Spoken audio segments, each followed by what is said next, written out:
சொல்லிட்டு இருக்குதுங்க, 17 ரூபா சொல்லிவிட்டேன். சரி, 13 ரூபாய் கேட்டுட்டு இருக்கிறேன், கொடுக்க மாட்டேங்கிறேன். 4-5 மாசம் தான் ஆகுதுங்களா? ஆனால் திமிழ்க்கு இதெல்லாம் பயங்கரமா இருக்குங்க. எல்லாமே ஒரிஜினல் காய்க்கிற மாடு அப்படிதான் வரும். அப்படியா? ஆமா, புறா மாடு, பருவூர் மலை மாடு, 10 மாடு வாங்கிட்டு வந்து விற்கிறோம். இதே வெட்டுக்கும் வாங்குவாங்க, வளப்புக்கும் வாங்குவாங்க. விவசாயத்துக்கு மாடு எல்லாம் 15,000 வருங்க. 15,000? ஆமாங்க. இன்னொன்று கேட்டிங்கன்னா பால் வந்து தாய்ப்பாலுக்கு சமம். இப்போ காலை இருக்குன்னு சொன்னால் உழவுக்கு நல்லா இருக்கும், வண்டி பழக்கத்துக்கு நல்லா இருக்கும், விவசாயத்துக்கு கொஞ்சம் ஒரு நல்ல ஒரு சிறந்த மாடு. இது காங்காய் மாடுங்கன்னா இது வயசு வந்து 2 வயசு ஆகுது, இன்னும் பல்லு படல. ரேட்டு வந்து ஒரு 65 ரூபா சொல்லிட்டு இருக்கோம். 65 ரூபா கேட்கறதுல என்ன ரேட்டு கேட்குறாங்க? கேட்குறத ஒரு 60 ரூபா ரேஞ்சில் கேட்குறாங்க. 60 ரூபா ரேஞ்சில்.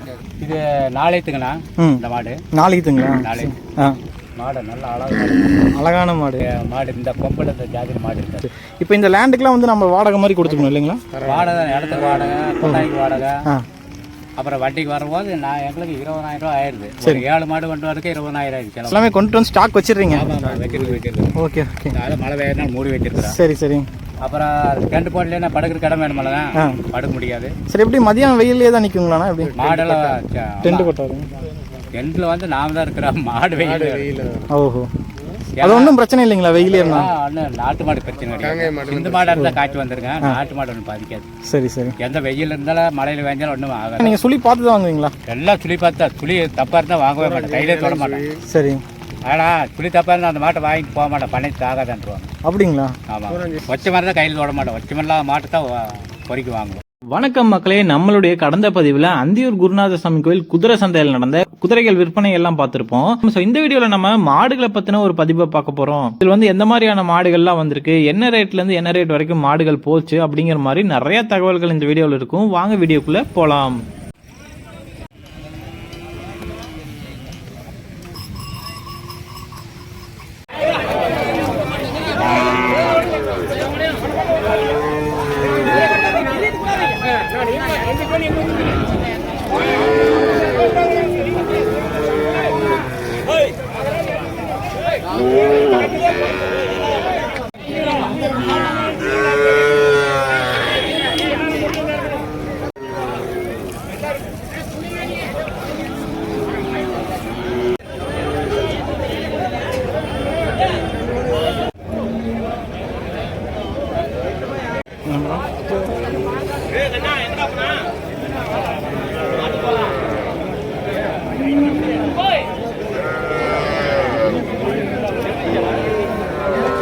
ஒரு ஜம்முன்னு ஒரு 3 காங்கேய மாடுகள் உள்ள நடுவில், மலை மாடுகளுக்கு நடுவில் கட்டியிருக்காங்க.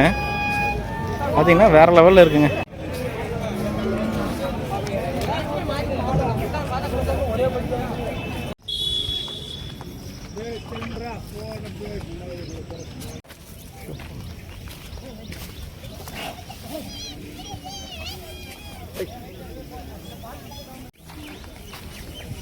அப்படி பாய்ச்சல் மாதிரிலாம் கிட்டத்தட்ட பண்ணாதீங்க. வீடியோ நல்லா, ஹுக்கு நல்லா இருக்கும். கண்டபடி சண்டைக்கு வந்துடுவாங்க.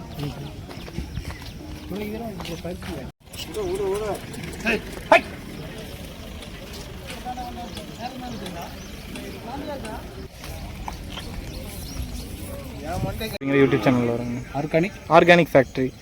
அந்தியூர் தேரில் இருக்கக்கூடிய எல்லாம் அப்படியே ஒரு கவர், ஃபுல் கவர் பண்ணியிருக்காங்கண்ணா. சரி, வாங்க அப்படியே உள்ளே போகலாம். பாதியில் கூட போயிடலாம், போயிடலாம் ஏரியில போகிறாங்க, சேர வேறு கிடையாது.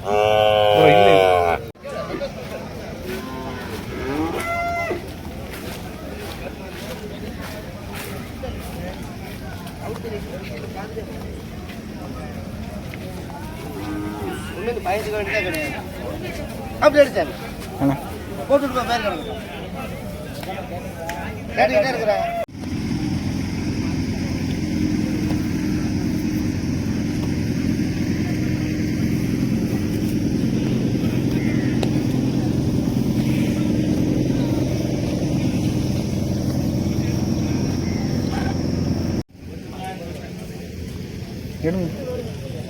கிளிப்பிங் எடுத்துட்டீங்களா? புழு வட்டியானுங்களே. என்ன